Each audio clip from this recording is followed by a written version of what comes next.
എന്നെ വീട്ടിലേക്ക് തിരിച്ചു വരാൻ ആഗ്രഹിപ്പിക്കുന്നത് ഹയാണ് എപ്പോഴും. കാര്യം പേഴ്സണലി ഞാനും അനിയനും ഞാനും അച്ചുവും ഒരുമിച്ച് നമ്മൾ തൊടുപുഴയിലുള്ള സമയത്താണെങ്കിലും നമ്മുടെ ലൈഫിൽ പെൺകുട്ടികൾ അധികം ഉണ്ടായിട്ടില്ല. ലൈക് കസിൻസ് എല്ലാം ആണുങ്ങളാണ്, ചുറ്റുമുള്ള ഫ്രണ്ട്സ് മുഴുവൻ ആണുങ്ങളാണ്.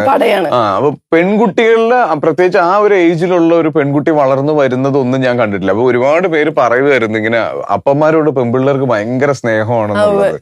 ഒരു പ്രത്യേക ബോണ്ടിങ് ഉണ്ട് ഒരു മകളും അച്ഛനുമായിട്ടുള്ളത്. അത് ശരിക്കും ഞാൻ അതിനെ പറ്റിയിട്ടൊന്നും ആലോചിച്ചിട്ടില്ലായിരുന്നു. പക്ഷെ ഇപ്പോഴും ഞാൻ ഷൂട്ടിന് പോയിട്ട് ഒരു ദിവസം ഗ്യാപ്പ് കിട്ടുമ്പോൾ ഓടി വീട്ടിലേക്ക് വരാനുള്ള എന്റെ നമ്പർ 1 റീസൺ ഈസ് ഹയ. അവളുടെ കുറെ കാര്യങ്ങളും അവളുടെ കളക്ഷൻസും അവളുടെ ലൈഫ് സ്റ്റൈല് തന്നെ എനിക്ക് പുതിയതാണ്. അവള് സ്നേഹിക്കുന്നതും അവള് ദേഷ്യപ്പെടുന്നതും പിണങ്ങുന്നതും. എന്റെ വീട്ടിൽ എന്നോട് പിണങ്ങുന്ന ഒറ്റയാൾ ഹയാണ്.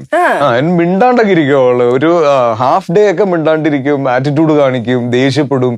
അതൊക്കെ ഞാൻ പുതിയതായിട്ട് കാണുന്ന ഒരു കാര്യമാണ്. ആ ഏജിൽ ഒരു കുട്ടിയെ ഞാൻ കണ്ടിട്ടേ ഇല്ല. അപ്പൊ അതൊരു ഭയങ്കര ക്യൂരിയസ് ആണ് എനിക്ക്.